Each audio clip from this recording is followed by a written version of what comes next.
This weather has been relentless, and as Kristen just said, we're nowhere out of it, not yet. The possibility of flooding is very real with those showers moving in next week. Our Cole Miller joins us live now with more from the governor and those living in the danger zone. Cole? Well, Jennifer, Jeff, good evening. It is just one thing after the other. Earlier this week, the governor declaring a state of emergency here. We had a chance to speak with her today here in Portland, as well as a young man who lives along a flood-prone Johnson Creek. We're going to be ready for this one. I know whenever a big thaw happens, it'll all flow down into the river over here. It's going to be quite interesting when it all melts down. Johnson Creek tonight ahead of a winter warm-up. Joshua Clevens, one of many living along the waterway, a waterway notorious for flooding. This video from December of 2015, sandbags on standby as homeowners there braced for the worst.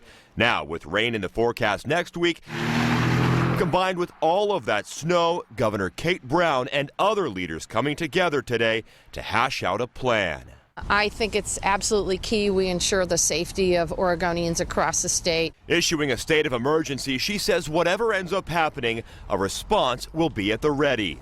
We've been reaching out throughout the entire Northwest to make sure that we have both the people power and the hardware to do what we need to do. In the meantime, ODOT will continue cleaning up those messy roads, spending millions just in the last 3 weeks alone. We are running fast, and that's wearing out our people. That's wearing out our equipment. Officials also urging everyone to have an emergency kit on hand at home that can last you 2 weeks. And back out at Johnson Creek, Clevens is just hoping his neighbors and everyone else stay aware. I'd like to think that with some of the previous smaller storms we've had, people will be a little more alert, but I'm still going to imagine people are going to be blindsided by this.